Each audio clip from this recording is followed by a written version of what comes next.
ao passar você para anfitrião, não fiquei também eu. Porque, Eu na não sei, verdade, cara. Aí tá me pegando, tem que você me ver isso. pegou. Eu me saí. 2, 3 últimos meses aí de isolamento, voltei a fazer contato com um companheiro que eu tenho um carinho imenso e foi um dos fundadores do PT, realmente a base do PT. É o companheiro Paulo Skromov, lá de São Paulo. O Ari, é um companheiro aí de São Paulo, Paulo Skromov. Nós nos reencontramos, estamos trocando documentos da época. Ele, inclusive, achou o rascunho de uma carta que eu participei, que eu fui um dos redatores no dia do lançamento do partido. Eu fiquei muito feliz de encontrar essa carta que até eu tinha perdido. Muito bem, como eu disse, sou sindicalista, dediquei praticamente minha vida toda ao sindicalismo. Sou jornalista, sou radialista e sou um pesquisador do movimento sindical. É o que eu gosto de fazer, trabalhar no movimento sindical. Realmente é a minha paixão, não tenho... A essas alturas da minha vida, eu não tenho mais dúvida nenhuma. Minha paixão é o movimento sindical e, óbvio, o PT, porque faz parte do nosso sangue. Depois, acho que em cada aula, os companheiros vão se apresentando. Ponciano, Maria Luísa, Marílio, Rogério, o Carlos, que não está aqui por enquanto. Mas nós resolvemos começar o nosso curso com uma aula que eu acho que serve de base para todas as outras aulas, nesse novo módulo que nós estamos criando. Eu vou conversar um pouquinho com vocês de como se faz uma análise de conjuntura. É uma coisa muito curiosa, porque todo mundo fala de conjuntura, análise de conjuntura, vamos fazer uma análise de conjuntura. Quem sabe fazer bem uma análise de conjuntura? Seja no partido político, seja no meio sindical, seja lá no trabalho na sua associação de moradores, seja lá no movimento estudantil. O movimento não anda, eu acredito, sem uma análise de conjuntura bem feita. Mas poucas pessoas que eu conheça fazem bem uma análise de conjuntura. E daqui a pouquinho eu vou explicar para vocês por que eu digo que poucos fazem bem a análise. Outras pessoas, por exemplo, eu sou muito convidado, de vez em quando algum sindicato me convida para fazer um curso, para ensinar a diretoria do sindicato como é que se faz uma análise de conjuntura. Ah, pessoal, como é que a gente faz uma análise de conjuntura? Explica para a gente. E eu vou lá ensinar para o pessoal como é que fazer uma análise de conjuntura. Em geral, as pessoas dizem, a análise de conjuntura é chata, é um troço cansativo, precisa de muita coisa. Eu digo, olha, gente, vamos parar para pensar o seguinte. Todos nós fazemos uma análise de conjuntura de manhã ou de tarde. Todos nós fazemos diariamente uma análise de conjuntura, mesmo que você não perceba. Vou dar um exemplo. Você vai sair de manhã para trabalhar. Acordou, bom, agora não, que está na pandemia, está todo mundo isolado, mas um período normal. Você acordou, vai trabalhar. O que você faz? Você olha na janela. Olha para a janela e hoje vai chover. Aí você já vai botar um agasalho, vai botar uma capa, ou pegar um guarda-chuva lá no armário. Você fez uma análise de conjuntura, sem sentir, mas fez uma análise de conjuntura. Como é que está o dia para você sair de casa? Mas vamos continuar no mesmo exemplo. Você vai sair de casa para trabalhar, mas hoje é sexta-feira. Aí você pensa, ah, não, mas hoje, depois do trabalho, eu vou sair com o pessoal, vamos para o bar curtir uma sexta-feira, beber uma cervejinha, não sei. Você fez uma análise de conjuntura, porque aí você já sabe que tem que levar um dinheirinho a mais, você já sabe que vai chegar mais tarde em casa, então você fez uma análise de conjuntura. Então, todos nós, em algum momento, fazemos uma análise de conjuntura. Só que normalmente nós não temos a noção, nós não percebemos que estamos fazendo essa análise. Nós estamos fazendo uma análise de conjuntura. Você, final de semana, vai sair com a família para almoçar fora. Vamos supor. Você faz uma análise de conjuntura. Primeira coisa que você pensa, eu tenho dinheiro para ir almoçar fora? Segunda coisa que você vai pensar, para onde eu vou? Porque tem determinados alimentos que eu gosto mais, tem outros que eu gosto menos. Tem coisas que me fazem mal, tem coisas que não me fazem mal, então eu vou escolher o restaurante de acordo com as nossas condições, minha, da minha família. Ah, aqui todo mundo gosta disso, assim, assim. Então, vamos... Você fez uma análise de conjuntura. Não percebeu, mas fez. Então, eu costumo dizer, e eu vou repetir isso várias vezes durante a aula de hoje, eu costumo dizer que a análise de conjuntura é uma coisa que você está dentro dela. Ah, estou fazendo uma análise de conjuntura e vou falar da crise entre os Estados Unidos e a China. Daqui a pouco até eu vou falar disso. Ah, isso não tem nada a ver comigo. Tem a ver com você, sim. A análise de conjuntura, você se inclui nela. É uma coisa inclusiva. Então, essa é a primeira pergunta que a gente faz. Qual é a segunda pergunta que a gente faz quando vai fazer uma análise de conjuntura? Para que eu estou fazendo uma análise de conjuntura?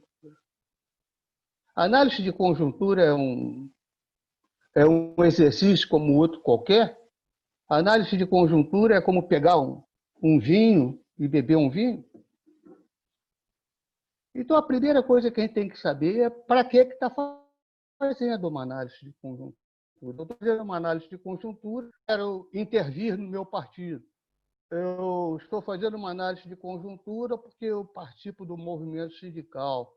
Eu estou fazendo uma análise de conjuntura porque eu sou estudante e estou fazendo um trabalho sobre esse tema mais importante do momento. Bom, você primeiro tem que saber para que está fazendo a análise de conjuntura. Esse é o ponto básico. E aí vai acontecer uma coisa muito curiosa, porque quando você responde a essa pergunta, no momento em que você responde a isso, você automaticamente está se situando dentro da análise. Quando você pergunta para que eu estou fazendo, automaticamente você se situou dentro da análise. Então, eu costumo dizer que a análise de conjuntura é situacional, você está ali dentro. Entendemos também que, na política, nós fazemos análise de conjuntura quase diárias, mesmo de forma inconsciente. Quem convive na política, quem milita na política, faz uma análise, mesmo que inconsciente, e mesmo que muitas vezes seja uma análise parcial, não completa, mas você fez uma análise. Então, como eu vou provar para vocês mais tarde, eu vou mostrar para vocês isso mais tarde, uma análise de conjuntura é fundamentalmente um exercício de síntese. Aquele negócio que a gente estuda lá no materialismo dialético, né? Você tem uma tese, uma antítese e uma síntese. Uma análise de conjuntura é a utilização desse método. Você tem uma tese, que são os fatos, você tem a antítese, que você vai checar esses fatos, e você vai ter a síntese, que é a sua análise. É aquilo que você acha que está acontecendo na conjuntura atual. Para fazer isso, muitas vezes, nós precisamos considerar vários segmentos diferentes. Por exemplo,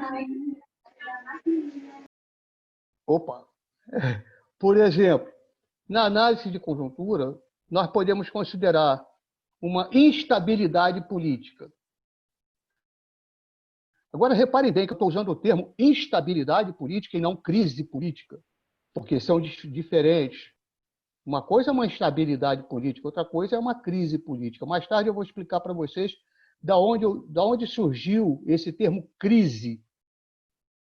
Por que eu tenho um pouco de cuidado quando eu uso essa palavra crise? Existe uma crise. Eu tenho um pouco de cuidado quando eu uso essa palavra. Muitas vezes eu prefiro usar o termo instabilidade. Existe uma instabilidade política. Então eu tenho que analisar por que a política está instável. Eu posso analisar isso no meu local de trabalho, no meu bairro, na minha cidade, no meu estado, mas existe uma instabilidade. Nem sempre essa instabilidade redunda numa crise. Pode acontecer, pode não acontecer, vai depender da nossa análise. Se eu fizer uma análise correta, eu vou saber para onde caminha aquele momento. Então, para fazer essa análise, eu vou depender de vários fatores, que eu costumo chamar os descritores da minha análise. Numa rápida passagem, sem me preocupar com todos, eu vou citar para vocês alguns desses descritores. Por exemplo, uma eleição. Quando nós estamos num período eleitoral, como estamos agora, estamos nos aproximando de um período eleitoral, eu tenho novos fatores para minha análise. Como é que estão agindo os atuais ocupantes dos cargos? Quem vai tentar uma reeleição? Quem são os novos pretendentes dos cargos? Tudo isso eu vou usar na minha análise. Há um fator que eu acho importantíssimo e que muitos companheiros, principalmente dentro do movimento sindical, não considera, deixa de lado. Por exemplo, numa análise de conjuntura, para eu ter uma visão do que está se passando no meu país, no mundo, eu preciso saber qual é a situação dos idosos, qual é a situação dos jovens, qual é a situação das mulheres, qual é a situação da classe trabalhadora. Se eu não considerar todos esses descritores, a minha análise vai ficar dependendo de alguma coisa. Eu vou falar uma coisa agora, porque mais tarde eu vou repetir. No final, quando a gente chega lá na síntese, nem sempre todos esses descritores precisam obrigatoriamente aparecer. Muitas vezes esses descritores se perdem, quer dizer, são abandonados no meio da análise, mas eles tiveram peso na minha análise. Eles não precisam aparecer lá no final, mas vão ter peso. Uma questão, muita gente... O crime organizado entra na minha análise? Entra sim, por que não? O crime organizado mexe com a vida de cada cidadão, seja no seu bairro, na sua cidade, no seu estado, no seu país e no mundo. O crime organizado tem um papel, sim. E eu não vou jogar isso fora no momento de fazer a minha análise de conjuntura, mesmo que depois ele não apareça. Contrabando. Contrabando tem peso na minha análise de conjuntura? Tem, meu contrabando, porque isso mexe com a economia, isso mexe com a fuga de receitas, isso mexe com muitas coisas, uma série de coisas. Eu me lembro há poucos anos atrás, quando estava naquela fase do impeachment da Dilma, todo mundo falando mal da Dilma, e eu tinha um conhecido meu lá no bar, e o cara vivia dizendo, porque o PT só tem ladrão, porque roubam, porque estão sumindo com dinheiro, não sei o que lá. E eu briguei com ele umas 3 vezes. Aí um dia, nós estávamos no bar e entrou um camelô desse, vendendo DVD pirata, né? Aí ele comprou um filme lá para ver em casa. Eu disse, vem cá, você não está falando que o PT é que rouba? Você está roubando o Brasil, porra. Você está roubando o Brasil ao comprar um DVD pirata. Você está sonegando. Aí ele ficou sem graça, nunca mais nem me deu bom dia, mas tudo bem. Então, o contrabando tem peso na minha análise de conjuntura. A violência urbana tem que ter peso na nossa análise de conjuntura. São descritores, isso são descritores da minha análise. A discriminação é importante, seja a discriminação de gênero, de raça, seja qual for o tipo de discriminação, nós precisamos considerar isso. Existe? Em que grau ela existe no meu país? Em que grau ela existe na minha cidade? O bairro onde eu vivo tem muita discriminação ou pouca discriminação, porque isso varia também de um bairro para outro, de uma cidade para outra, de um estado para outro. Eu preciso considerar isso. Só que eu preciso fazer isso diariamente, para no final não ter peso. Eu faço isso quase que de forma inconsciente, como eu faço de manhã. Eu vou sair, está chovendo, então eu vou me... À medida que eu continue cada dia acompanhando esses fatores, quando eu for fazer a minha análise, isso já está automaticamente incluído na minha análise. Desemprego. Claro, esse talvez seja um dos mais importantes itens, ou, como eu costumo chamar, são dos descritores da minha análise. Qual o índice de desemprego na minha cidade, no meu bairro, no meu país, no mundo? Aliás, pandemia é um dos nossos assuntos da conversa de hoje, da aula de hoje. O que a pandemia está criando em termos de desemprego no planeta? Não estou falando do Brasil. Então, nós vamos tentar fazer essa análise lá no final da aula de hoje. As resistências. Normalmente, nós esquecemos de... Existem resistências? Quais as resistências que nós estamos encontrando? Por exemplo, que tipo de resistências hoje nós temos no país a esse insano que está nos governando aí, esse demente que está no poder? Existem resistências? Quais resistências existem, além do PT? Como é que elas estão agindo? Como é que eu posso, se é que eu posso, né, lidar com essas resistências? Como é que eu posso me aproximar ou me afastar? Eu preciso conhecer essas resistências. Hoje pela manhã eu estava lendo um artigo muito interessante. Nossa imprensa não fala disso, e nossa imprensa passa por cima. Mas, por exemplo, nos Estados Unidos e no Canadá, os indígenas de lá, não estou falando aqui dos nossos indígenas massacrados pelo demente, não.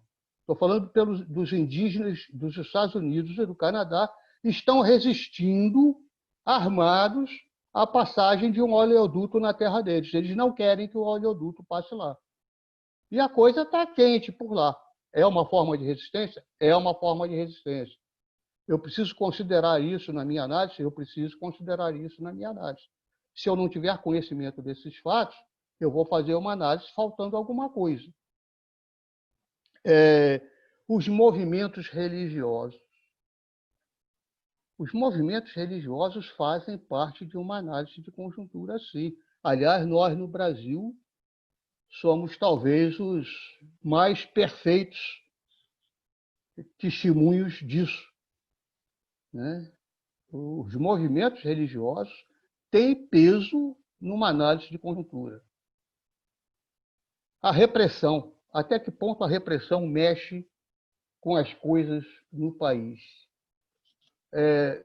Não sei se o pessoal da nossa turminha aí do PT, nossa turma de formação, turminha, gente, turminha com muito carinho, tá? Eu não estou menosprezando a nossa turma, não. Eu falo turminha com um carinho imenso por aquela turma. O pessoal da turma do PT, da turma Marisa Letícia, deve se lembrar, quando eu fiz aquela aula do como funciona a sociedade, que eu falei que um dos instrumentos do Estado é a repressão.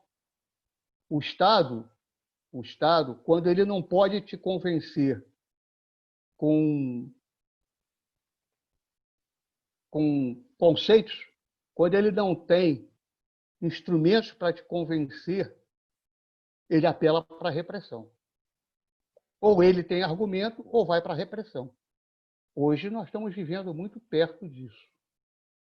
Então, a existência de uma repressão é importante para que conheçamos a situação da conjuntura. E aí eu faço uma outra pergunta que é muito importante quando fazemos uma análise de conjuntura. Onde acontece tudo isso que eu falei? Onde acontecem esses descritores? Eu preciso conhecer isso. Então, esses descritores, eles vão acontecer no meu local de trabalho, por exemplo. Aí alguém aí pode dizer, Ernesto, mas você está aposentado, então você não tem esse descritor, não existe mais para você. Eu digo, existe. Existe porque a Previdência Social está aí, a Previdência Social vive uma realidade. Então, o meu local de trabalho, que seria, originalmente era uma fábrica, né, que eu comecei a trabalhar operário metalúrgico. Hoje, pô, é a Previdência Social, mas existe esse espaço onde essa conjuntura se dá. No local onde você estuda, se você ainda é estudante, no seu local de moradia.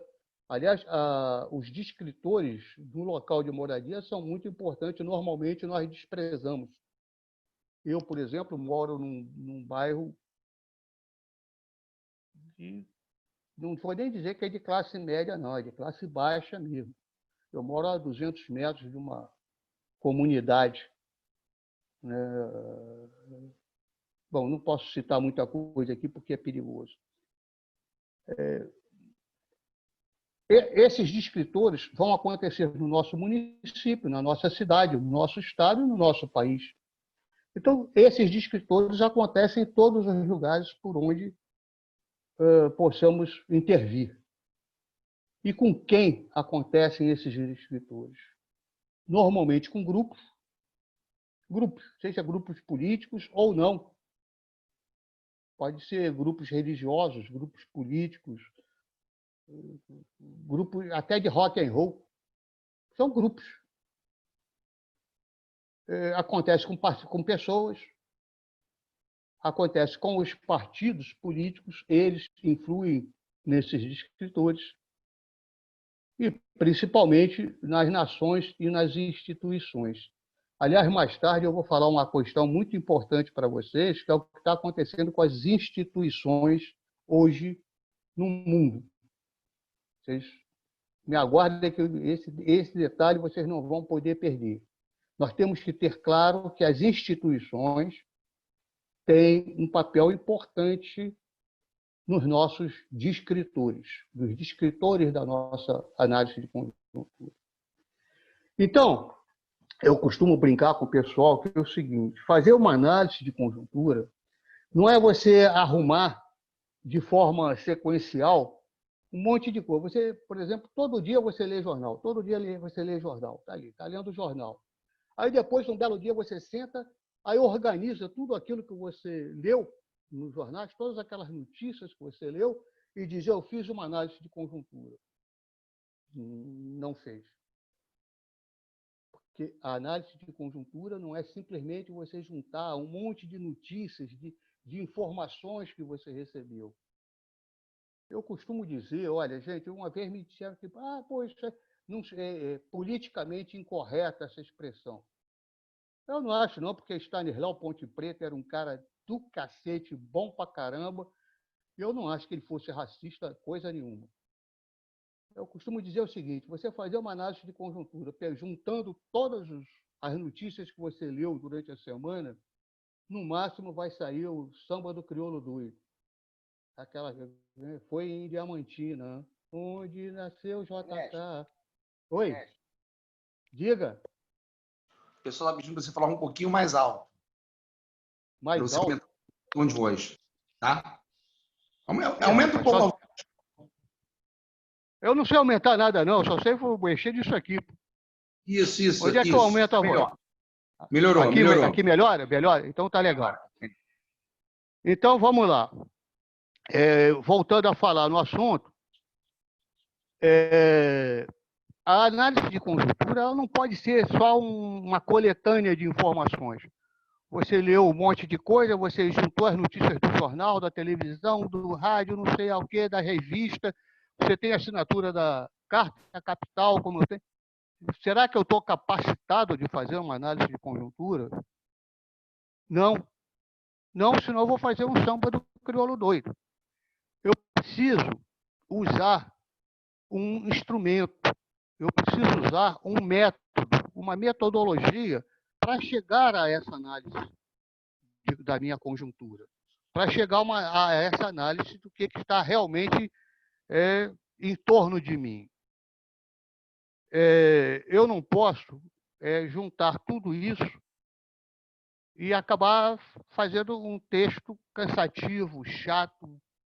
Por isso que eu falei no início, um pouquinho antes, que você usa todos esses descritores, mas não quer dizer que esses descritores vão aparecer na minha análise, no meu documento final, vamos dizer assim. Porque vai ficar um troço cansativo, vai ficar um troço chato, extremamente chato, e eu não sei se vai servir para alguma coisa. Uma análise de conjuntura tem que ter uma utilidade. Eu também não posso fazer... eu não posso fazer também uma análise de conjuntura só para dizer, eu fiz uma análise de conjuntura. Oba, eu sou maior. Não posso. Então, a análise de conjuntura ela tem que ter um objetivo. Eu estou vendo aqui que agora estão dizendo que piorou o som. Ponciano, confirma aí, piorou o som ou não? O som está mais alto, mas está dando ruído, mas está mais alto. O som está mais alto agora. Tenta botar mais perto, mas não na direção da boca. O som ficou melhor, ficou mais alto. Mas acho que na direção da boca dá o ruído. Tá, melhorou aqui? E se eu falar mais alto? Isso, melhora. Tá, para mim está claro. Para mim está bom. Então tá. Vou tentar agora, qualquer coisa vocês vão reclamando aí. Bom, então vamos voltar para o início da nossa conversa. Afinal de contas, o que é uma análise? O que significa uma análise? Se a gente for procurar lá como dizia meu pai, o pai dos burros, se nós formos procurar lá no pai dos burros, nós vamos descobrir que uma análise significa decompor um todo em suas partes. Então, uma análise de conjuntura é decompor tudo que está em nosso redor em suas diversas partes. Por isso que nós precisamos dos descritores. Percebem? Sem esses descritores, nós não vamos fazer uma boa análise. Porque nós precisamos entender tudo que está ao redor. Vamos imaginar a seguinte situação. Há um tempo atrás, eu imaginei isso. Vamos supor que um cientista, um cara muito bom, um baita de um cientista, ele inventou uma máquina fotográfica que ele pode, num determinado instante, fazer uma fotografia e abarcar tudo o que está acontecendo no planeta naquele momento. Tudo. Desde uma guerra lá no Iraque até o tráfico de droga aqui no meu bairro. Uma fotografia que mostrasse tudo isso. Só que nós temos, qual é o nosso trabalho? É pegar essa fotografia e conseguir realmente distinguir cada uma dessas coisas que está acontecendo, desde a guerra até o tráfico. Então, uma análise de conjuntura é uma leitura atualizada. E ela é feita, como eu falei ali atrás, a análise de conjuntura, ela tem que ser feita em função de uma necessidade. Não se faz uma análise de conjuntura por prazer. A análise de conjuntura, para ter valor, ela é feita em função de uma necessidade. Algo necessita da sua análise. Não basta dizer que há, por exemplo, uma conjuntura de crise econômica. Muita gente fala, nós estamos numa conjuntura de crise. Mas isso não funciona. Essa expressão não funciona. Vai ser uma afirmativa sem qualquer valor. Por quê? Porque você não deu consistência, não deu consistência a essa informação que você está dando. É uma crise. Bom, daqui a pouco eu vou falar sobre crise. O que é crise, afinal de contas? Essa afirmativa só terá valor se for acompanhada por seus descritores. Aí é que nós voltamos ao meu ponto. Para você dizer que existe uma crise, você tem que saber por que existe essa crise. A crise é econômica, a crise é política, a crise é o quê? É social? Quais os descritores dessa crise? Você pode considerar aí o desemprego. Por exemplo, hoje de manhã também, eu estava lendo aqui uma coisa muito curiosa. Talvez, olha, nenhum de vocês vão ter essa informação nos jornais comuns, na televisão, raramente vão ter essa informação. Eu que fico aqui remexendo na internet a parte da manhã inteira, por exemplo, hoje eu vi uma coisa importantíssima. Nós temos mais de 10 milhões de jovens no Brasil hoje, fora das escolas, mas não é uma evasão escolar, como a gente falava há uns anos atrás, porque a evasão... É porque hoje, com a crise econômica, com a pandemia, etc. e tal, esses jovens, a pesquisa foi feita, eles estão abandonando a escola para trabalhar. Porque os pais são idosos, não podem trabalhar, ou a crise do emprego, o Bolsonaro botou todo mundo em casa sem salário, e o jovem está abandonando a escola para trabalhar, para sustentar a família. E com isso está acontecendo o quê? No primeiro trimestre desse ano, a pesquisa mostrou, aí isso foi outra notícia que eu vi hoje, em outra fonte, em outro informativo, mas a pesquisa mostrou que no primeiro trimestre desse ano,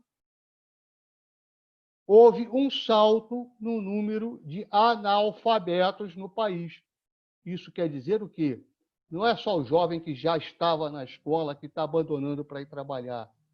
É o pequeno que deveria ir para a escola pela primeira vez e não está tendo acesso. Tudo isso é um descritor da minha análise. Eu preciso colocar isso no final da minha análise? Não, eu não preciso botar isso no final da minha análise. Mas isso tem peso na minha análise. Que tipo de país, que diabo de país pretende ter um futuro se não tem educação, se as crianças não são alfabetizadas? Eu me lembro que em 1961, logo depois da Revolução Cubana, Fidel Castro lançou um lema em Cuba. Eu tenho até hoje um selo com essa frase de Fidel: ser culto para ser livre. Se você não der educação, o povo não vai ser livre. E hoje, principalmente com a pandemia, além de todas as maldades desse governo, as nossas crianças estão saindo da escola, pô. Não tem emprego para os pais, eles vão trabalhar, nem que seja vendendo bala no sinal.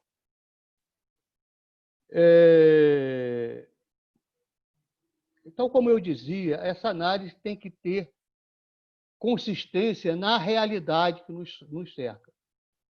Se eu fizer uma análise de conjuntura e não puder confrontar com a realidade que eu estou vivendo, que o meu país está vivendo, essa minha análise não tem valor nenhum. Já vi muito companheiro dentro do movimento sindical, dentro do movimento político, fazer pretensas análises que você não pode checar no dia a dia, que você não pode questionar no dia a dia. Essa análise, para mim, desculpem, mas para mim essa análise não tem valor. Uma análise de conjuntura é, portanto, um estudo de diversas partes que compõem o panorama. Descobrir o que está em jogo em uma determinada situação, qual é a tendência do momento, para onde aponta o conjunto das coisas que eu estou analisando, tudo isso é função da minha análise. Eu tenho que fazer a minha análise de conjuntura para saber em que direção está caminhando essa situação que eu estou vendo.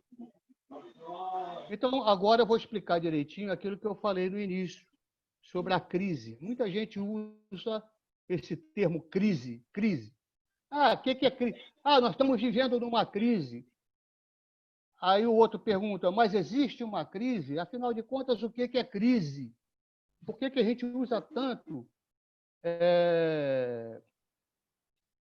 Por que a gente usa tanto esse termo sem consistência, sem uma base que dê sustentação a isso?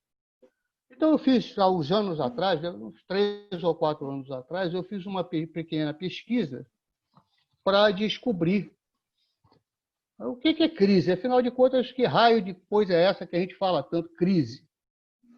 E eu descobri que a origem dessa palavra, curiosamente, vem da Grécia, como várias outras coisas que nós usamos, sem sentir, sem saber.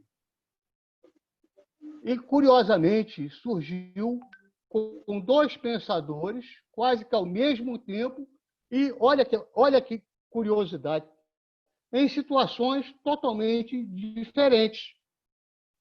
A palavra crise, do grego crisis com K, crisis, foi usada, uma das primeiras vezes que surgiu por escrito essa palavra, foi usada por Tucídides.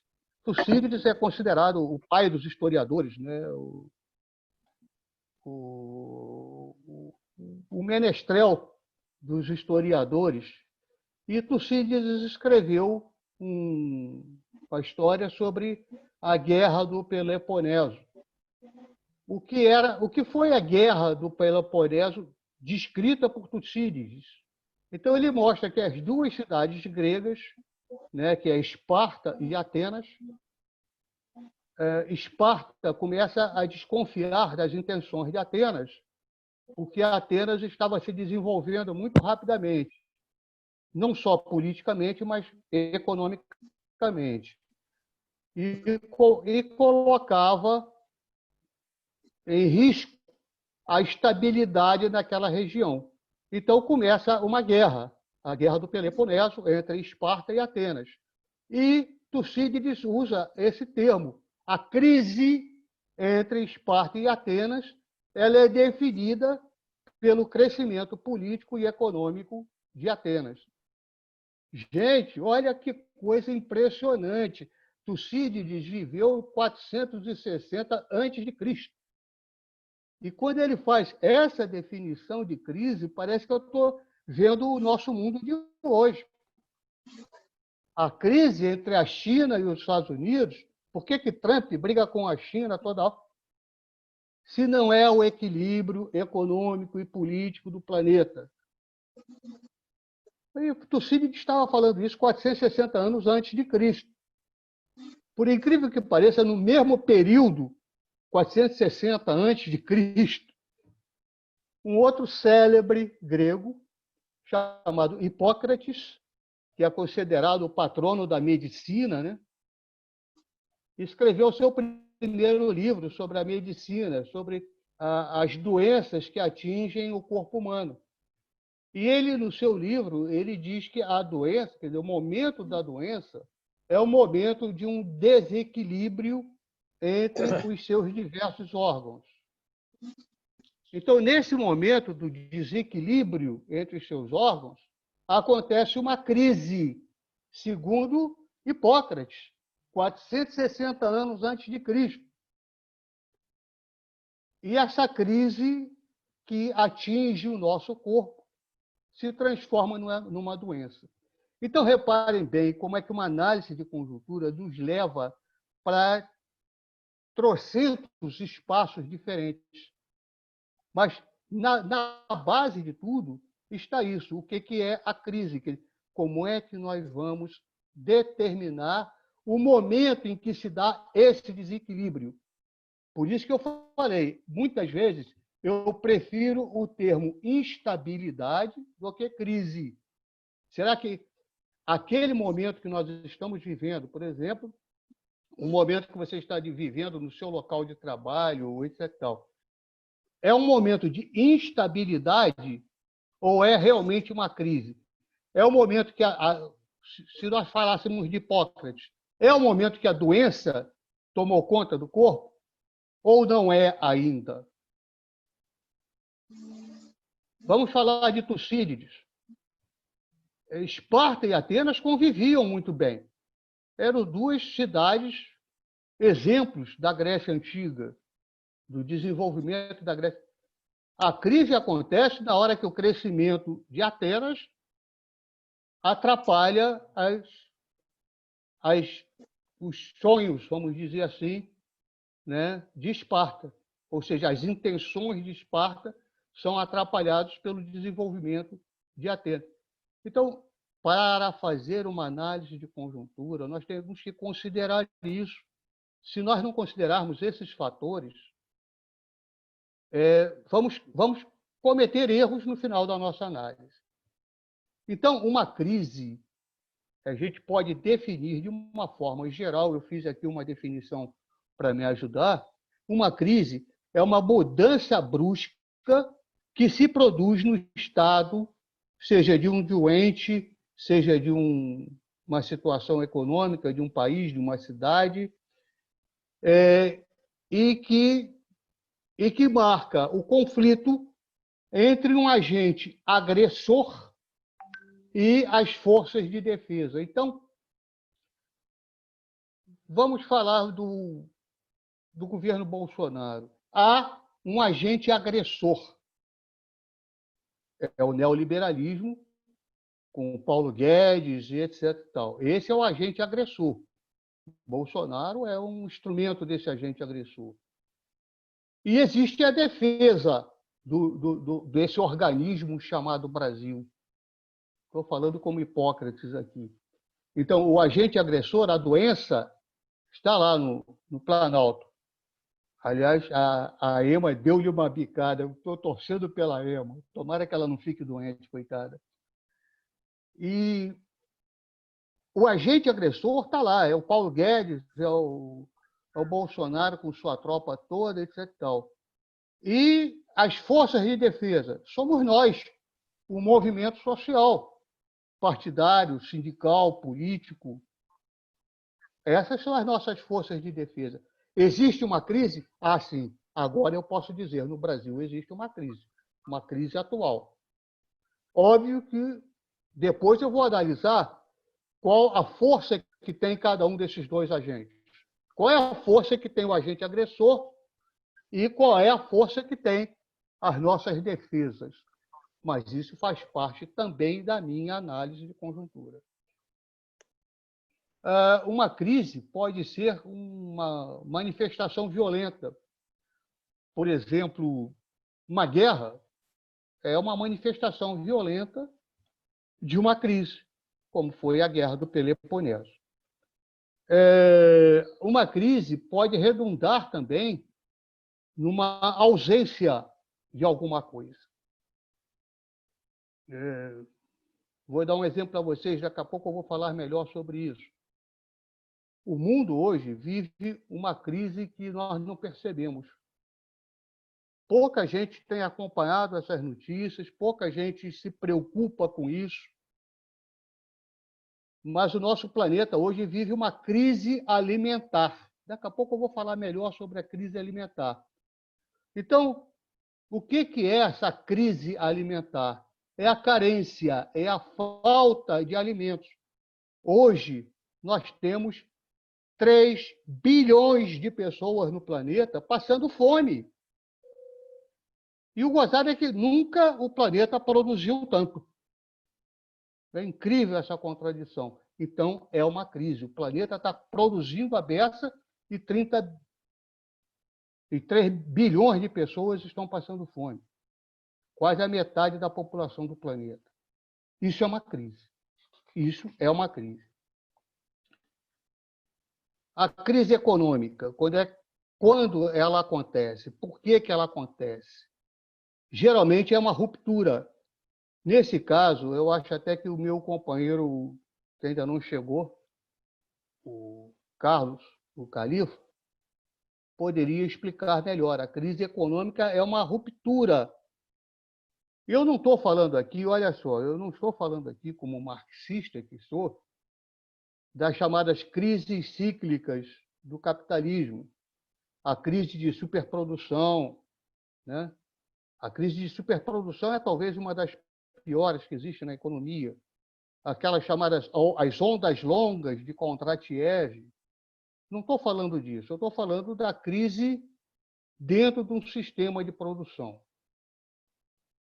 Eu tenho lido muito também alguns textos, principalmente de revistas na Europa, espanhóis. Os espanhóis estão com essa mania. Algumas correntes políticas da Espanha Ernesto, de dizer o seguinte, eles estão apontando... Oi. Só para te lembrar, Fala. Não, para agora não. Só para você ter uma ideia. Como a gente combinou, daqui a 15 minutos a gente vai abrir para pergunta. Então, você tem 15 minutos aí para tentar fechar. A gente abrir para pergunta. Pelo meu grandão ali, faltam 20. 20? Que seja. O meu falta 15. 20, beleza. 20 minutos a gente abre. Esse aqui está me dizendo que faltam 20. Mas tudo bem, já estou tentando fechar. Porque eu ainda quero entrar na pandemia e principalmente na crise do trabalho hoje. Então, para simplificar, ao fazer uma análise de conjuntura, nós temos que usar vários estudos. O estudo econômico, um estudo político, como eu citei ainda agora, quais são as forças políticas que estão em jogo. O estudo histórico, olha só, ainda agora eu citei para vocês a Guerra do Peloponeso, como é que Tucídides descrevia... Então, o conhecimento histórico é fundamental para uma análise de conjuntura. As pessoas não... eu não gosto muito de história, é um troço passado. Não, mas a história faz parte do nosso presente, a história está no nosso dia a dia. E o estudo histórico faz parte da nossa análise de conjuntura. Sim, não se pode esquecer disso. Um estudo estrutural, a estrutura pela qual nós passamos.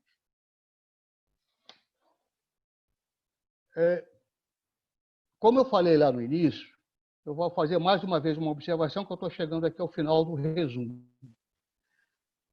Todos esses descritores que eu citei, vocês podem estar achando chato, eu não vou ter tempo de fazer isso. Todos esses escritores necessariamente não vão aparecer no final da minha análise. Mas a minha análise de conjuntura, ela tem que ser um exercício quase que diário. Diariamente, eu leio os jornais, eu recebo informação, eu converso com pessoas, eu bato um papo com companheiros pela internet, eu leio sites lá de fora, mas diariamente eu vou alimentando a minha análise. Toda essa informação não vai aparecer no final. Então, necessariamente, não. Então, tentando simplificar. Quais são os elementos que compõem realmente no final da história? Primeiro, os acontecimentos. Esses vão entrar no final da minha história.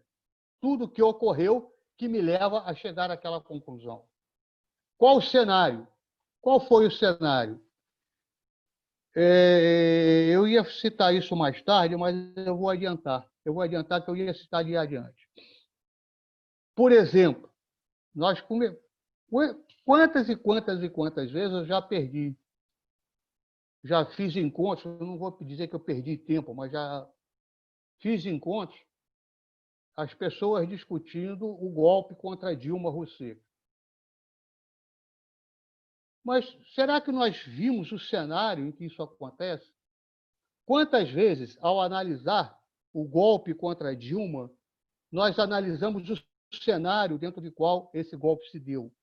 Por exemplo, só para citar, sem perder muito tempo, existia um desequilíbrio, existia uma instabilidade na geopolítica mundial.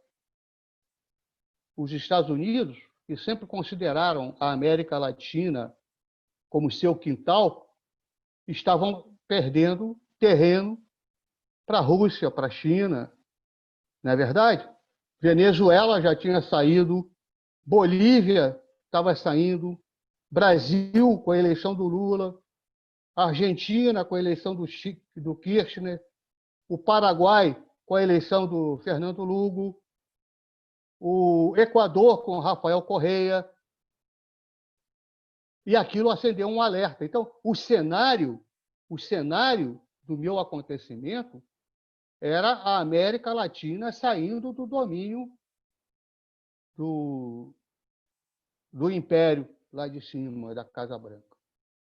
Então, eles foram comendo o mingau pelas beiradas. O golpe em Honduras contra Manuel Zelaya, o golpe contra Fernando Lugo do Paraguai. Depois conseguiram derrubar os Kirchner na Argentina. Obviamente que a próxima peça era o Brasil. Só não viu isso quem não acompanhava os fatos. O próximo passo era o Brasil, para atingir a Venezuela e a Bolívia.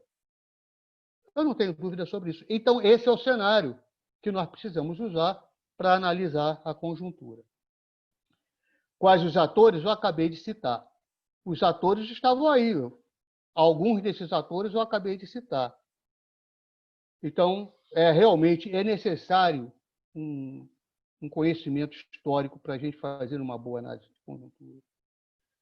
Então, voltando ao início da minha aula, como é que compõe uma análise de conjuntura? Nós temos um primeiro momento, que é o momento que a gente decompõe a realidade. Nós pegamos a realidade e vamos decompor em todas as suas partes, todos os seus descritores.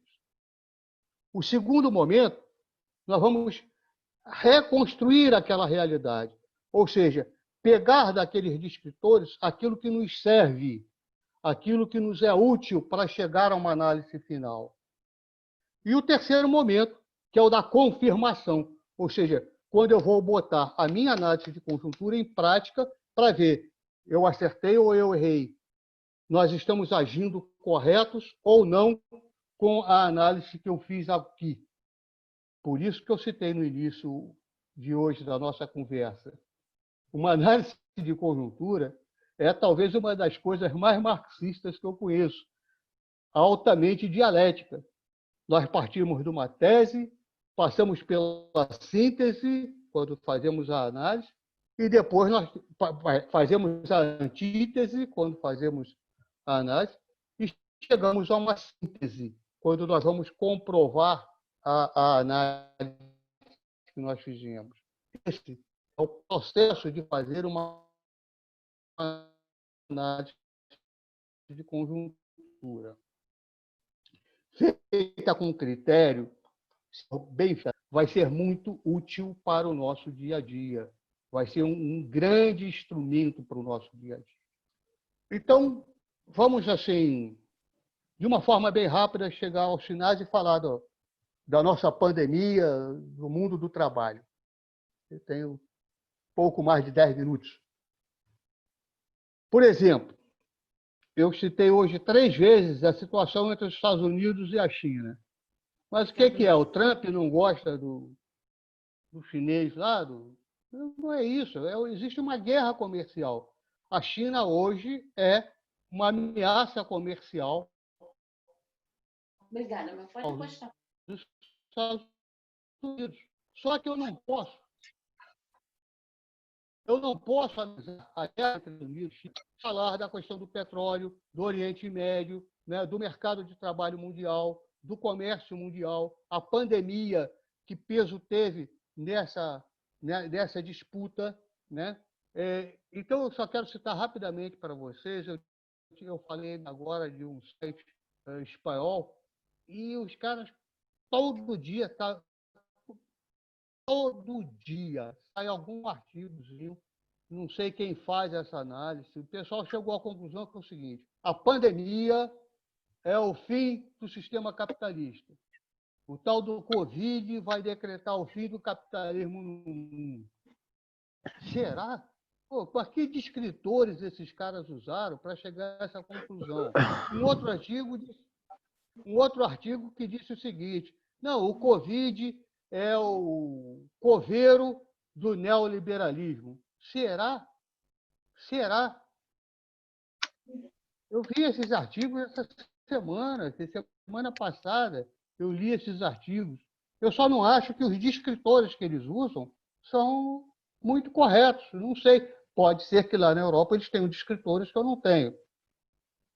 Agora, tem um fator que é muito importante, que eles trabalham muito bem sobre isso. A pandemia, o Covid, afeta o mundo do trabalho? Eu não tenho nenhuma dúvida que nós estamos... Estou de olho no relógio. Nós estamos diante de mudanças profundas no mundo do trabalho. E aqui, rapidamente, eu quero lembrar de todos vocês,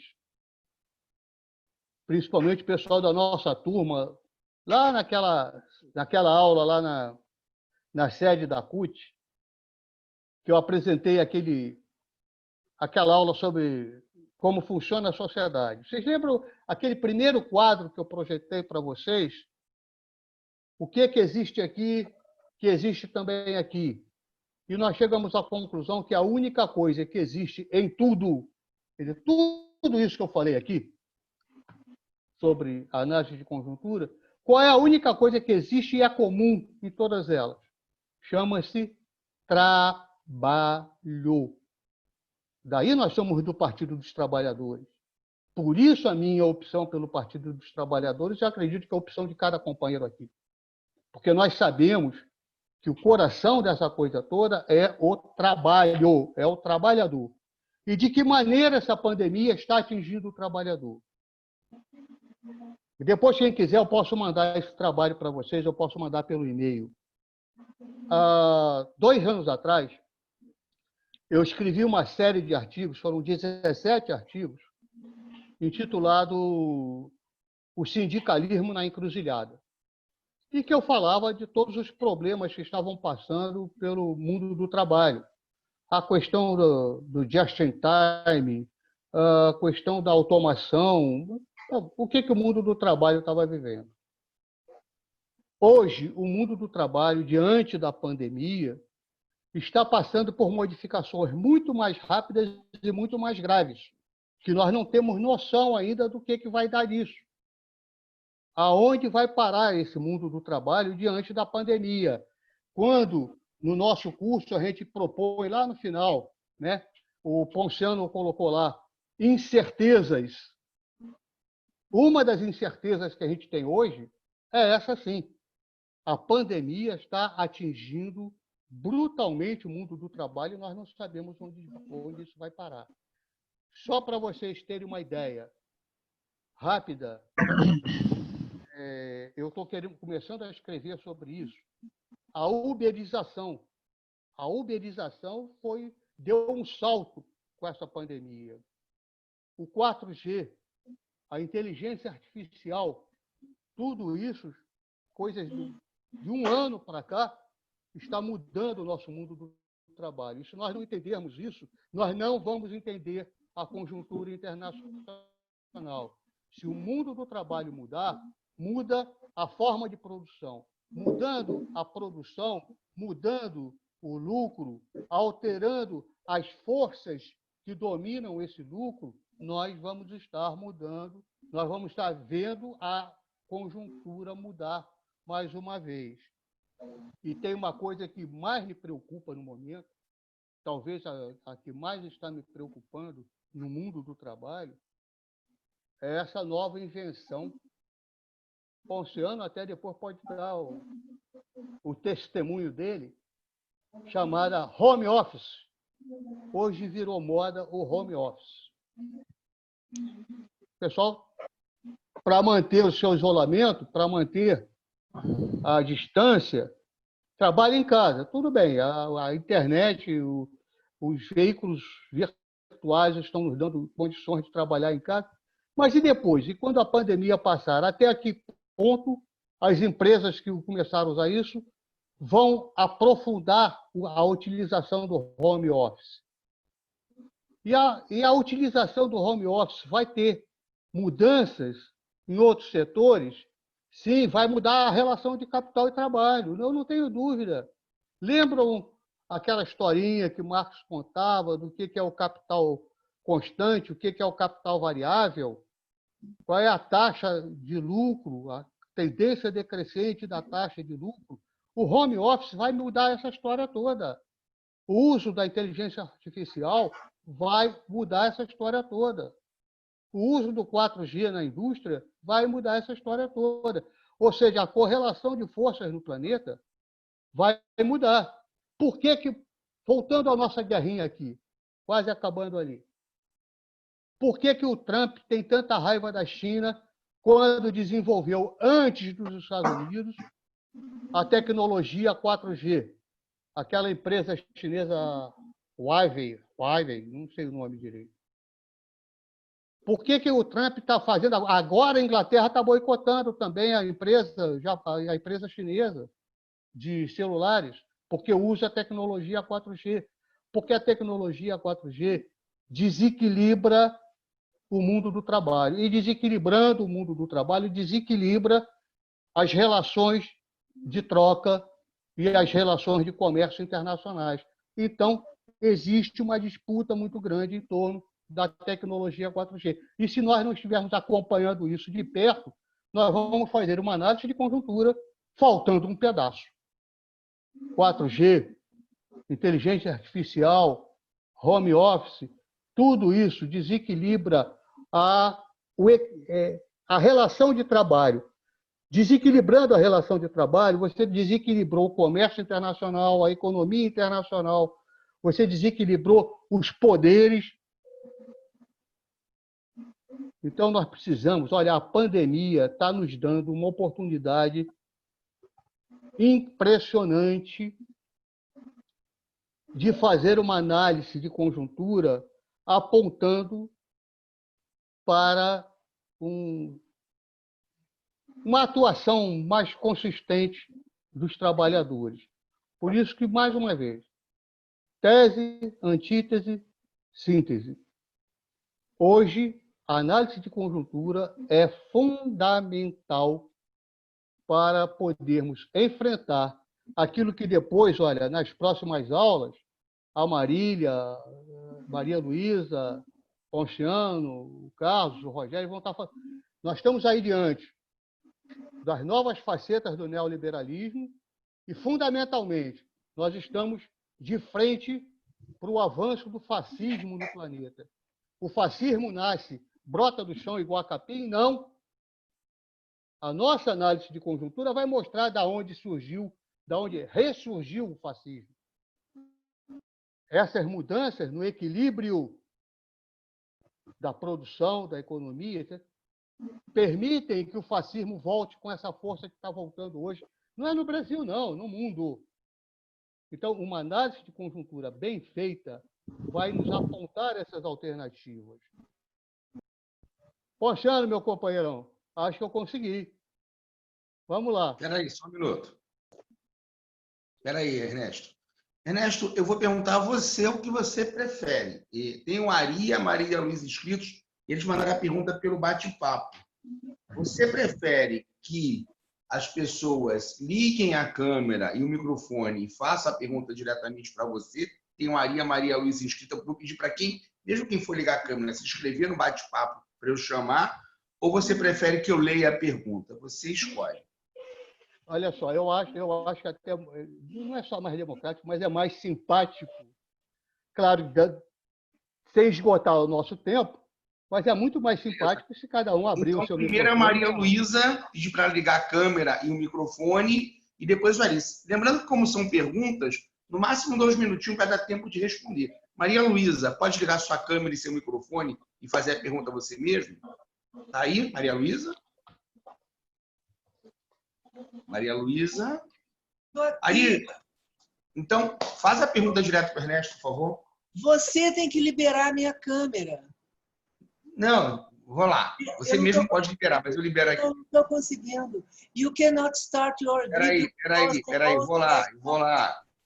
Você que fechou. Cadê seu nome? Não está Maria Luísa, não? Qual é o seu nome, Maria Luísa? Você mudou? Maria Luísa, eu estou do seu lado aqui, ó. Você fechou minha câmera que eu não posso abrir. Não, eu posso abrir. Você pode abrir sim. Maria Lima. Hã? Maria Lima, seu nome? Maria Como é Luísa. seu nome? Maria Luísa. Eu estou entre você e o Ernesto. Olha só, Não, Maria mas- Luísa, não. lá embaixo do seu vídeo. Ah, eu já fui lá, eu estou tentando Não, mas abrir. você pode... Eu fechei, mas você mesmo pode abrir.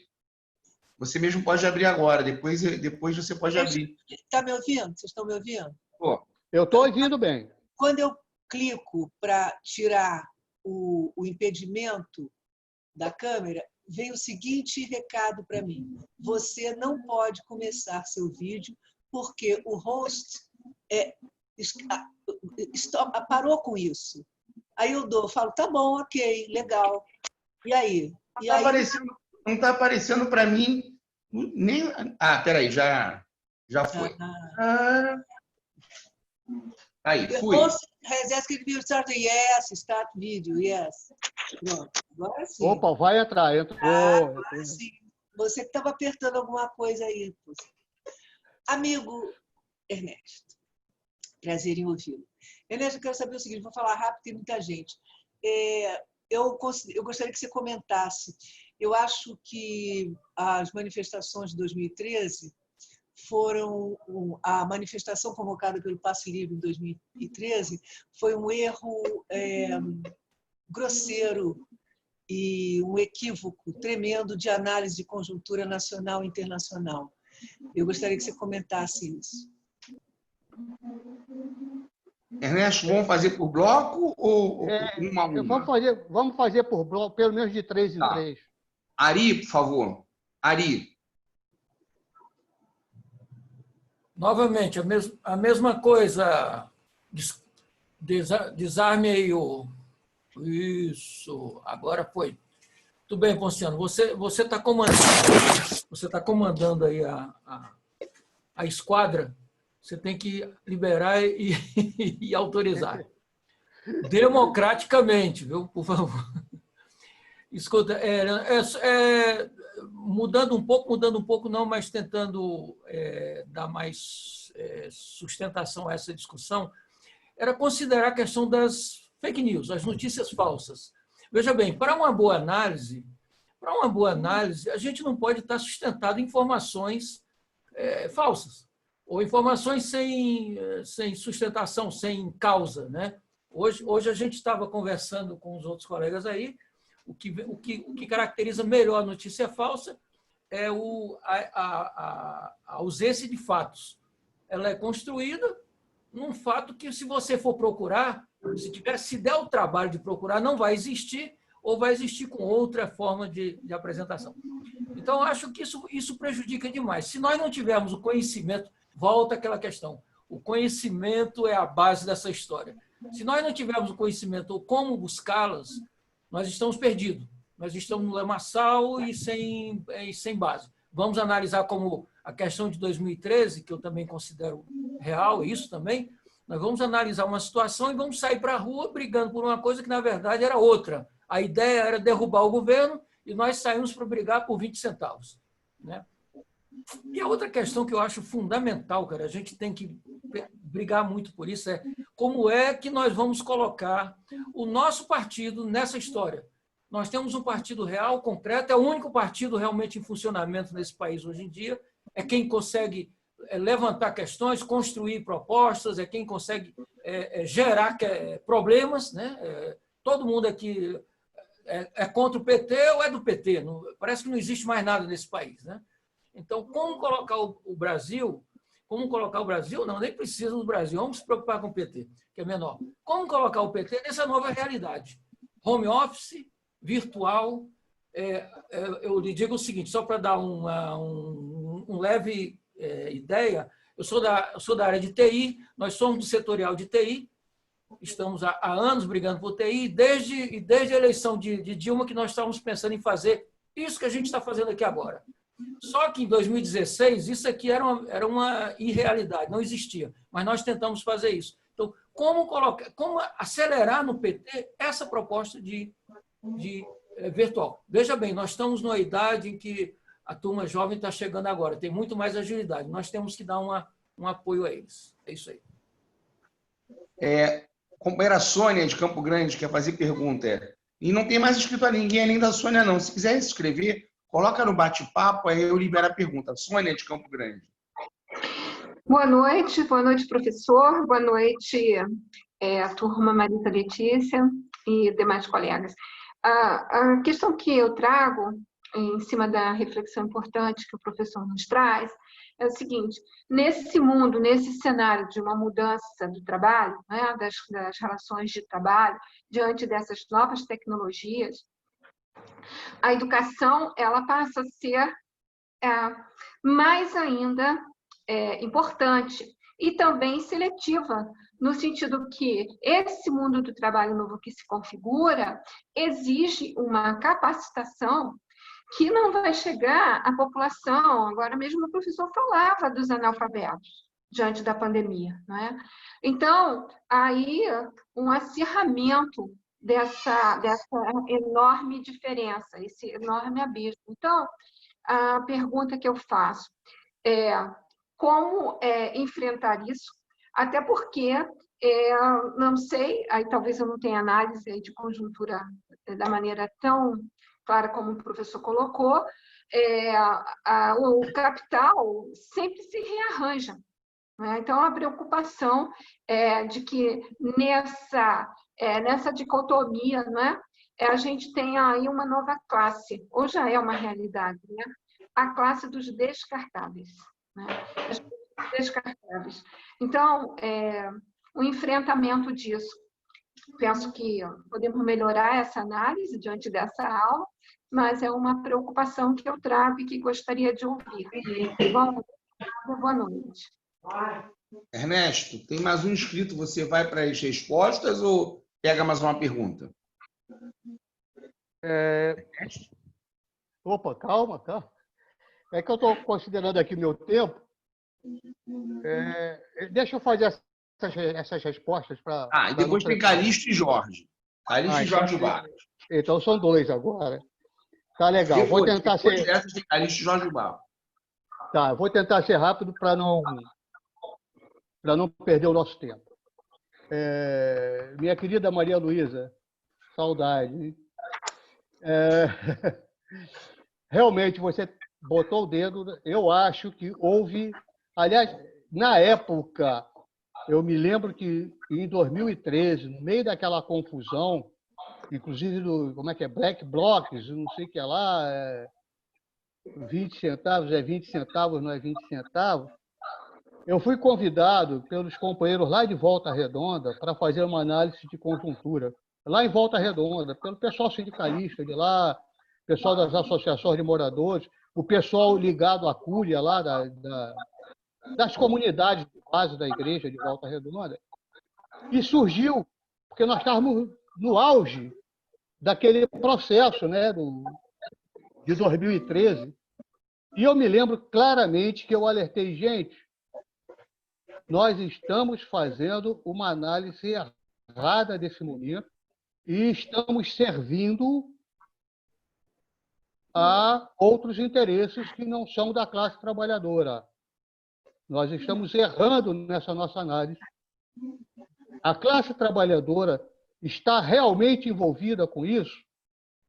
Até que ponto?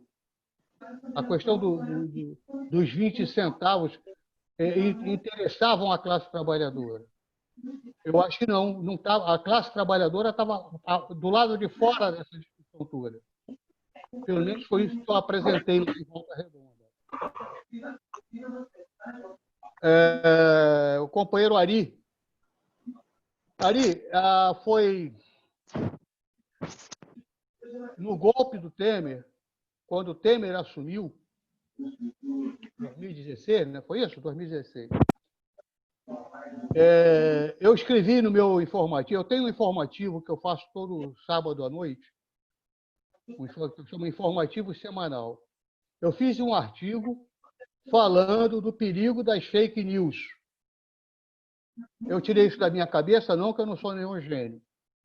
Eu tinha lido um artigo do Le Monde, o Le Monde Diplomatique, falando dos efeitos das fake news na Europa, como é que as fake news estavam mudando a realidade europeia, como é que podiam influir, inclusive, em processos eleitorais e medidas tomadas pelos governos. Eu fiz um resumo disso e publiquei. Recebi algumas críticas, muita gente me apoiou. Eu acho que as fake news realmente são um problema para nós. Nós estamos recebendo informações, até para fazer uma simples análise de conjuntura, nós estamos recebendo informações não confiáveis totalmente. Eu gosto muito de brincar, eu estou quase todo dia lá no Facebook. E, às vezes, gente de esquerda, gente do PT, coloca coisas lá no Facebook que não são reais. E eu digo, companheiros, nós não podemos usar o mesmo instrumento que a direita usa contra a gente. Se a gente usar fake news para atacar o insano aí que nos governa, nós vamos estar fazendo igual a eles. Não dá para fazer isso. E eu acho que o partido tem que entrar nessa educação. Lamentavelmente, como eu falei, eu sou fundador do partido, eu estava lá na origem do partido, em 1978, 79. Eu acho que o partido deixou, durante muito tempo, de fazer isso que nós estamos fazendo agora aqui, que a companheira Sônia até citou, retomar formação. Esse grupinho aqui que nós criamos, eu chamo de grupinho com todo carinho, o Ponciano, Maria Luísa, a Marília, o Rogério, o Carlos, nós reunimos um grupo disposto a trabalhar a formação.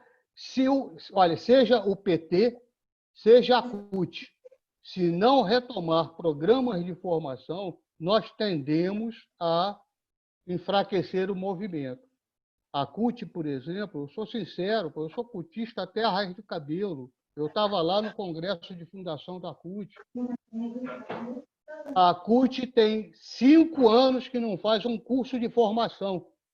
O Oceano sabe disso, porque ele foi secretário de formação da CUT. A CUT não faz curso de formação.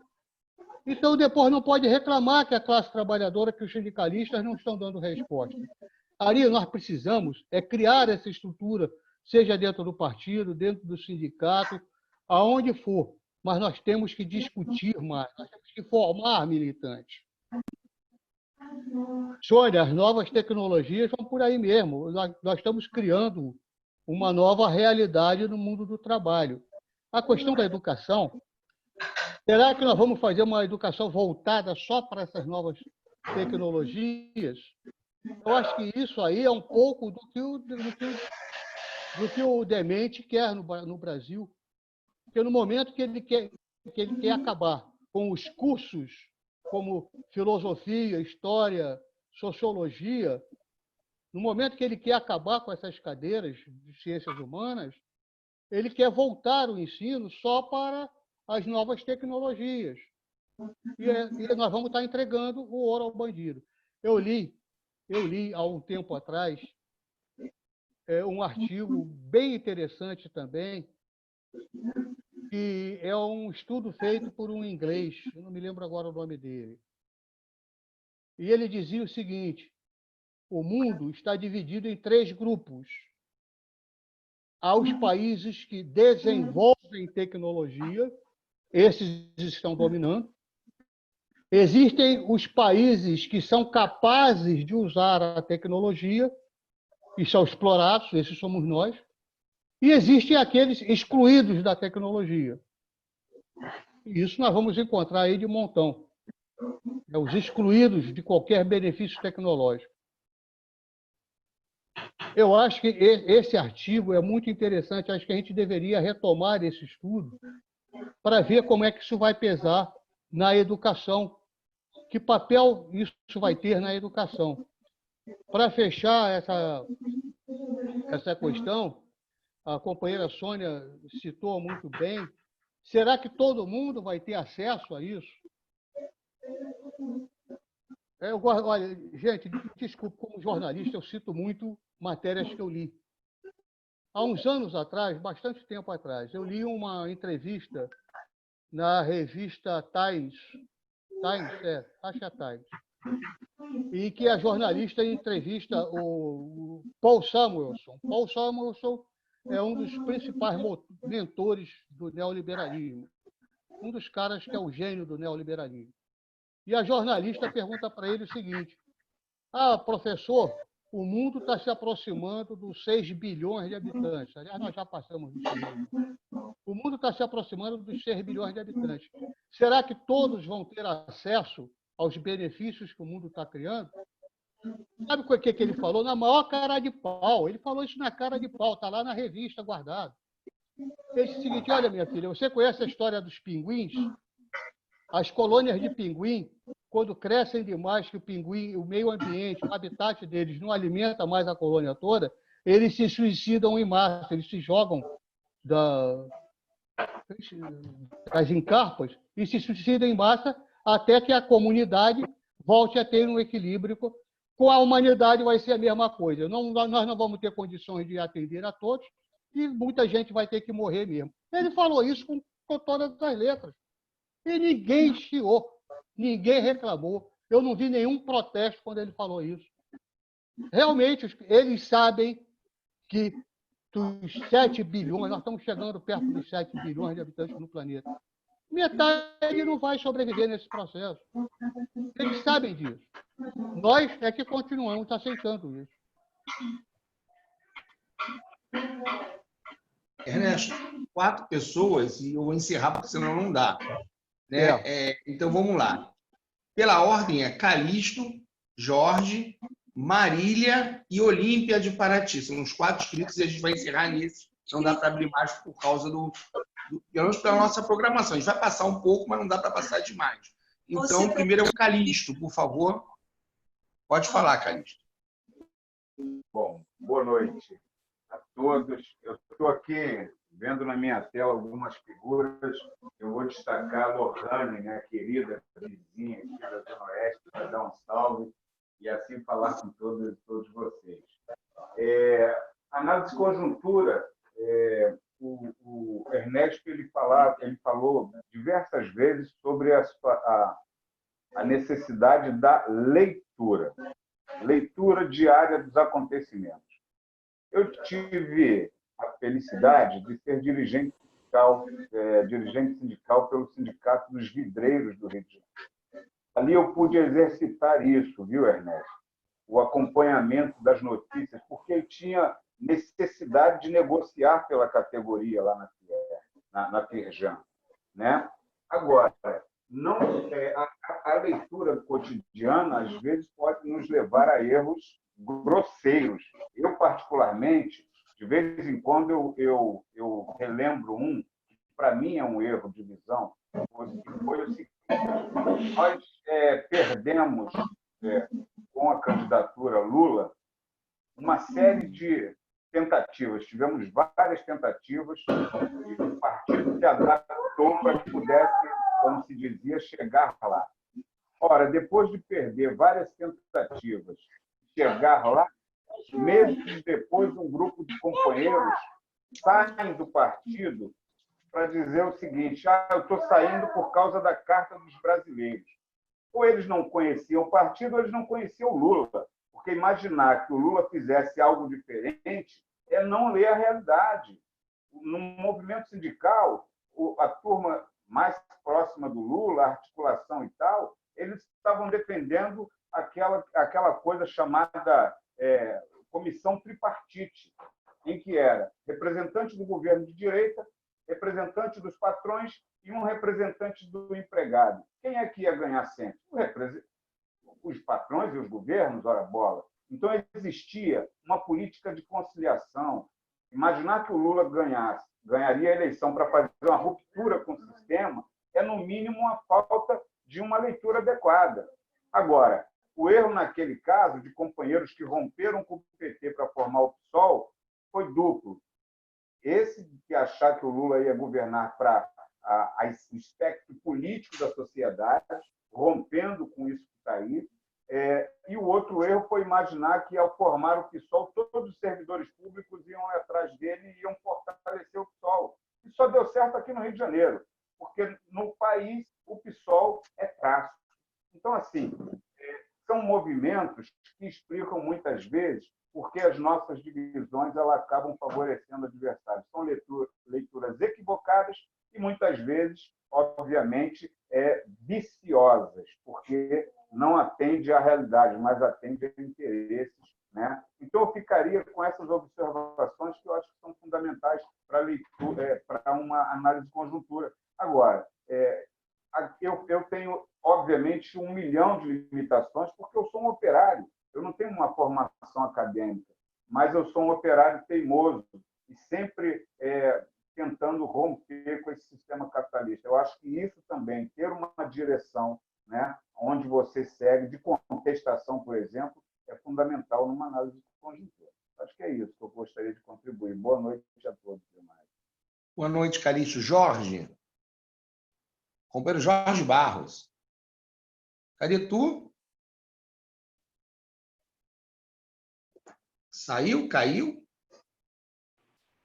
Está sem áudio. Oi. Tem áudio? Abriu o áudio. Está ouvindo? Você tem que abrir. Abre aí. Abrir, está aberto. Está ouvindo? Estamos ouvindo. Pode ir. Tá, estou ouvindo. Ok, tudo bem. É que o Ernesto passou aí pela economia pós-pandemia, né? Deu uma passada por aí. E nós vamos estar no mundo, a pandemia está levando à quebra do mundo, à quebra econômica do mundo, né? E será mais do que necessário uma recuperação disso tudo, né? Dessa crise aí. Nós vamos precisar criar riquezas pós-pandemia para recuperar a riqueza do mundo, né? E a riqueza a gente cria com trabalho, mas ela depende também do consumo, do mercado de consumo. E o neoliberalismo vem precarizando o trabalho, vem arrochando o trabalho, vem acabando com os direitos, ou seja, vem, no final das contas, vem diminuindo esse consumo, esse mercado de consumo. Né? Como é que vocês estão vendo isso? Quer dizer, como vai ter uma recuperação, o mundo pode se recuperar num cenário neoliberal? Marília. Já foi, Jorge? Não? Já. Jorge? Oi. Marília. Marília, depois Olímpia. Cadê a professora Marília? Marília? Cadê a Marília? Espera aí. Abre o microfone dela. Não, o microfone ela mesmo tem que abrir. Eu posso abrir o vídeo. Ela eu pedi não para ela sabe abrir o vídeo. Abre lá para ela. Ela tem que... O vídeo eu já pedi para abrir. Ela tem que abrir o microfone. Marília, tu tá aí? Já pedi para iniciar vídeo. Fala para ela olhar lá embaixo. Ela não sabe mexer. Eu já pedi as duas coisas, para abrir o vídeo e para abrir o som. Mas ela então, não vamos fazer o seguinte.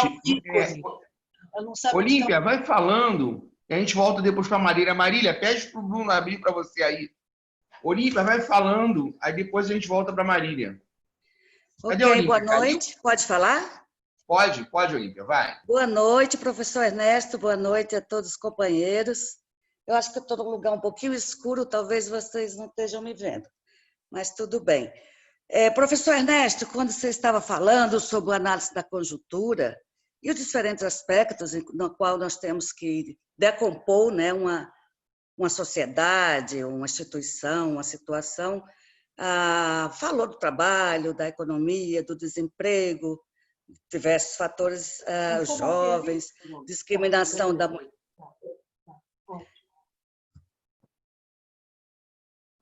Perdeu o som. Não sou eu, não. Alguma Bom, coisa posso continuar? Pode. Então, e aí você falou também, Ernesto, da discriminação contra as mulheres, acredito que falou também da discriminação com os povos pretos. A minha pergunta é em cima dessas duas últimas categorias sociais, ou classes sociais, vamos dizer assim. Eu prefiro usar as palavras opressão e exploração, e não apenas uma discriminação. Eu acredito, pelo toda a história que a gente tem de opressão contra as mulheres e contra os povos pretos, que vem desde o início da colonização aqui do sul global, ou melhor, da invasão do sul global pelos imperialistas europeus, desde essa época, quando se criou os conceitos de raça e de gênero, essa exploração vem acontecendo paulatinamente, através de vários instrumentos de controle da sociedade, né? A própria socialização.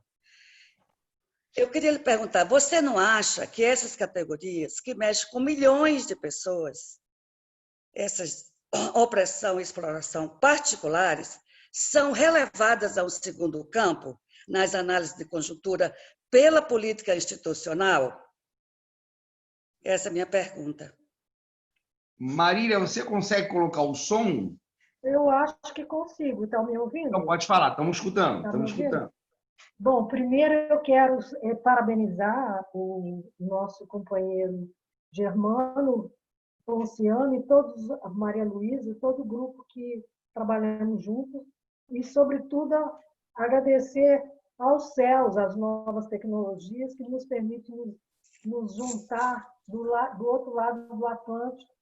O Ulisses está lá em Paraty, vocês estão aí, cada um na sua casa, quer dizer, as novas tecnologias, embora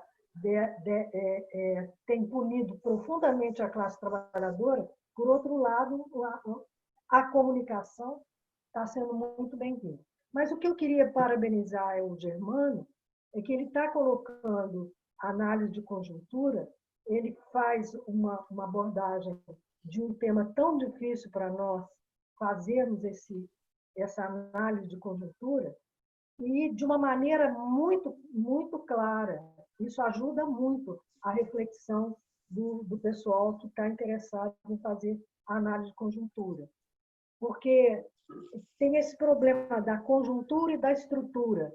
Então, as análises, às vezes, vêm muito confusas entre a estrutura e a conjuntura. Mas o que eu queria dizer, mais importante do que isso, é que o Germano fala de muitos autores que têm falado no fim do capitalismo, que a pandemia abriu praticamente o fim do sistema capitalista.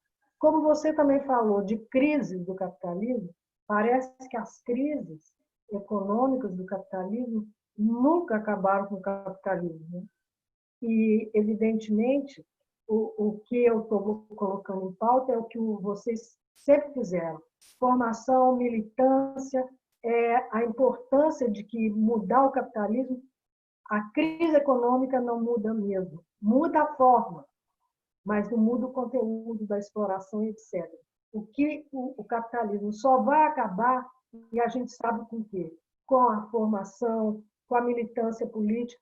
Daí a importância desses cursos que a gente tem feito no sentido de aprimorar a captação da realidade para que a gente possa perfeitamente militar contra o capitalismo. É só assim que a gente acaba com ele. Beleza, pessoal, eu encerrei as inscrições, eu não vou reabrir, senão a gente até extrapolou o tempo. Lembrando que o Ernesto está no grupo, a Marília está no grupo, a Maria Luísa está no grupo, todo mundo está no grupo. Essa já é só uma colocação, é só mais uma pergunta, a gente reabre novamente, e aí vira aquilo. A gente tem que ter um pouco de disciplina também, a gente já até passou, mas é óbvio que o Ernesto vai ter 10, 15, 20 minutos, o que ele achar necessário, para responder, mas não dá para estender mais. Tá? Não, Ari, a gente vai ter que. Assim, Uma coisa que quem está fazendo formação em Zoom sabe. Se for muito extenso, as pessoas saem. Daqui a pouco está 10 pessoas conversando aqui. E não acabou o curso. Semana que vem tem a Maria Luísa.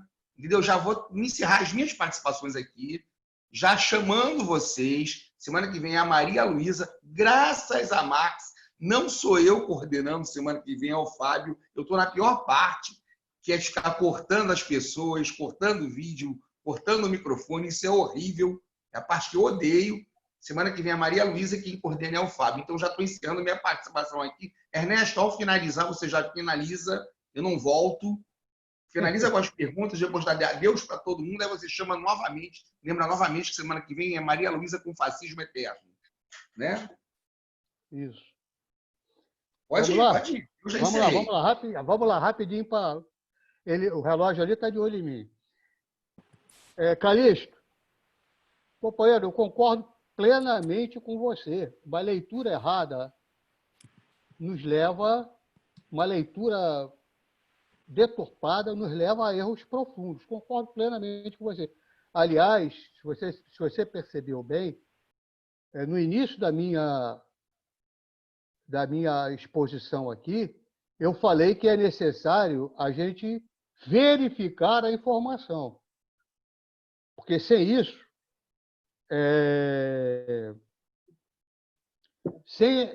sem haver uma verificação da informação, nós corremos erros gravíssimos. Né? O Lula faria a ruptura. Companheiro, desculpa, eu não vou entrar nessa discussão porque é muito complicado. Eu acho que você está com uma visão correta. Nós não poderíamos jamais esperar. Ganhamos a eleição e agora o Lula vai mudar tudo, vai derrubar o capitalismo do Brasil. Gente, não vai. Aliás, eu gosto de dizer sempre o seguinte: muita gente, muito militante do PT, em 2003, dia 1º de janeiro de 2003, não foi isso? Não estou errado. A posse do Lula. Aí muito companheiro achou o seguinte: pronto, já fiz minha parte, limpei minhas mãos, agora é com ele. E saiu lá da base. Abandonou o seu trabalho que conquistou aqueles votos.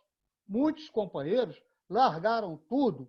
Pronto, já fiz o meu papel, meu trabalho está feito e o Lula agora que se vire. E quando ele precisou, quando a Dilma precisou, quando o PT precisou, cadê o nosso trabalho de base? Cadê os nossos trabalhadores?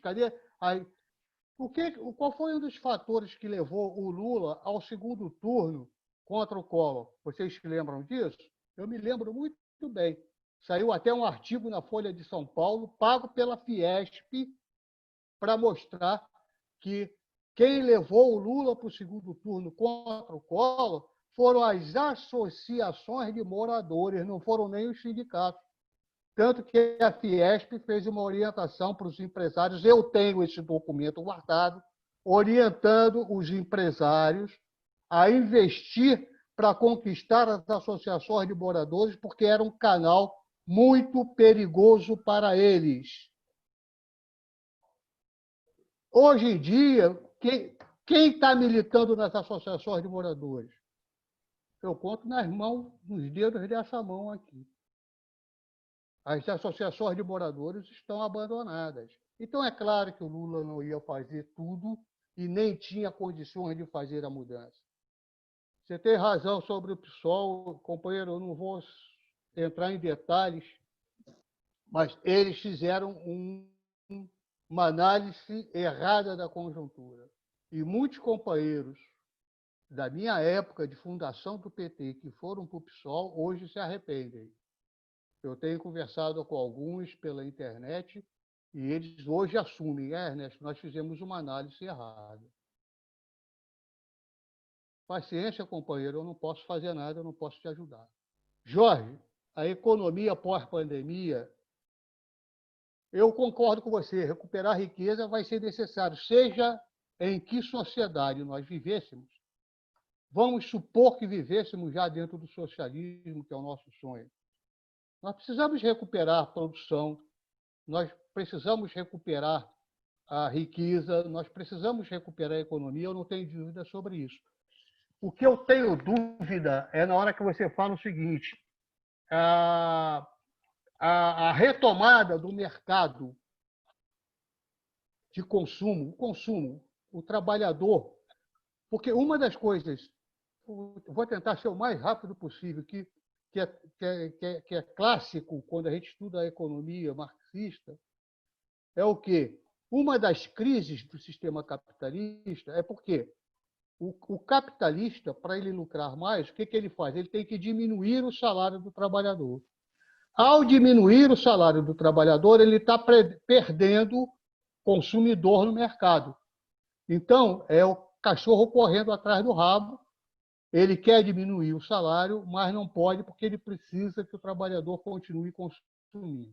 Essa é uma das crises do sistema capitalista.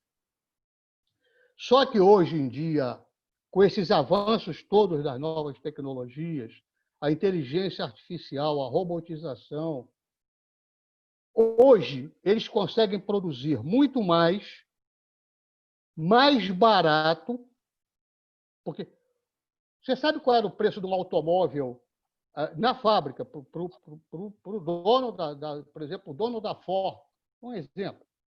Quanto custava fabricar um automóvel há 10 anos atrás? Quanto custa fabricar esse mesmo automóvel hoje?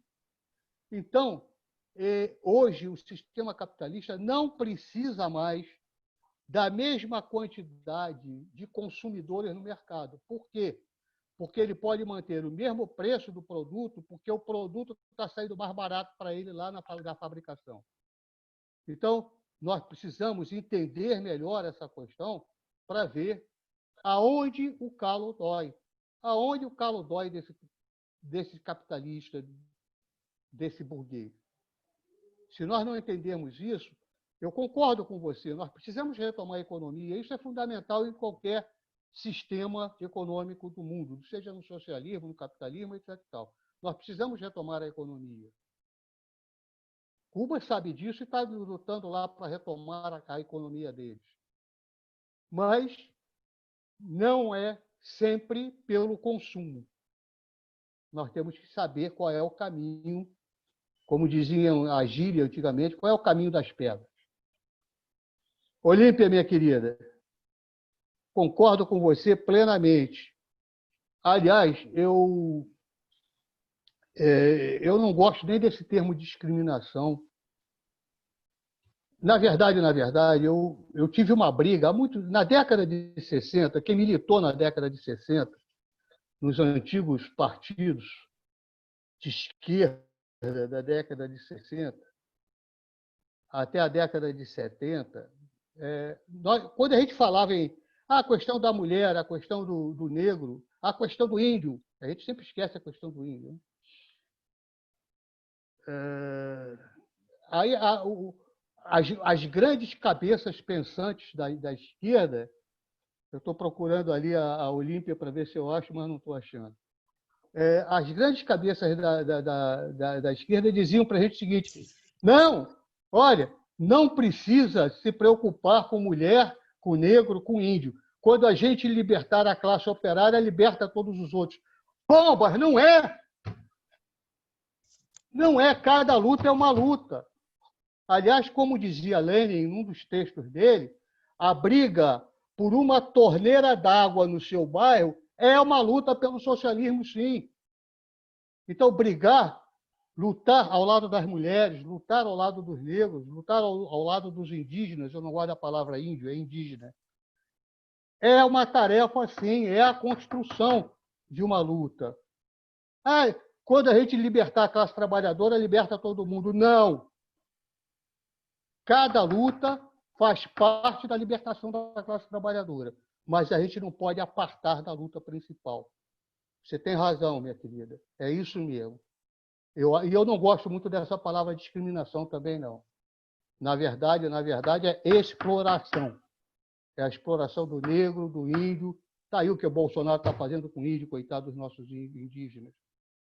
Então, é exploração, sim. Tá? Marília, saudade de você lá. Como é que era a música do Chico Buarque? Tem a música do Chico, que atravessou o oceano, né? Realmente... Hein? Estou perguntando qual que é essa música do Chico. Aquela... Ó, musa do meu fado. Ó, tá, português. Tanto mar, tanto mar. Tanto mar. Tanto mar. Muito linda. Lindíssima. Por isso que eu te amo, Maria. Maria Luísa, eu te amo. É isso mesmo. Eu também.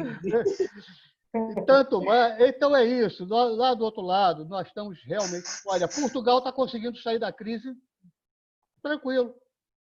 Na verdade, eu estou acompanhando as notícias de Portugal. Há um equilíbrio já econômico em Portugal, mais ou menos equilibrado. Mas eu acho que a crise ela nos atinge como um globo. Voltando, olha, mais ou menos, acompanhando a resposta que eu dei para a Olímpia, mais ou menos, eu acho o seguinte, a nossa luta não é pela classe trabalhadora brasileira, ou argentina, ou venezuelana, ou cubana, não. Nós estamos brigando pela classe trabalhadora mundial. E a crise atinge a classe trabalhadora no mundo inteiro, como um todo. E nós precisamos fazer uma boa análise de conjuntura para saber como ajudar a esses trabalhadores do mundo a sair da situação em que foram jogados. Foram jogados pelo capital e cabe a nós resgatar essa condição humana para a classe trabalhadora. Para a classe trabalhadora, incluindo mulher, negro, índio, etc. E tal. Companheiros, como o Ponciano já disse, temos a próxima aula, quarta-feira, mesmo horário, mesmo canal. Estaremos aqui. Vou estar aqui ajudando, vou estar aqui ouvindo a minha querida Maria Luísa. E vamos continuar. Gente, olha, eu particularmente gostei muito, acho que foi participativo, vi aqui pelas expressões, eu fico olhando as expressões, vi o pessoal balançando a cabeça, acompanhando, etc. Então, uma boa noite a todos, espero ter contribuído um pouquinho. Pessoal, quem quiser perguntar mais alguma coisa para o Ernesto, ele está no nosso grupo, é só mandar lá, digitar e manda para o grupo isso, manda para o grupo. E agora eu vou estudar, um abraço para porque todos. eu vou estudar porque esse corpo discente aí é muito bom. Agora eu vou estudar para dar uma boa aula. Valeu, Vamos lá, gente. pessoal. Tchau, tchau. Boa noite para todos, tá bom? Boa noite, Até semana obrigada. que vem. Amo você. Boa noite para todos. Boa noite. Tchau, Marilinha. Tchau, gente. Tchau, Jacira. Tchau, Maria. Tchau, Ernesto, esse é o problema dos fundadores do PT, viu?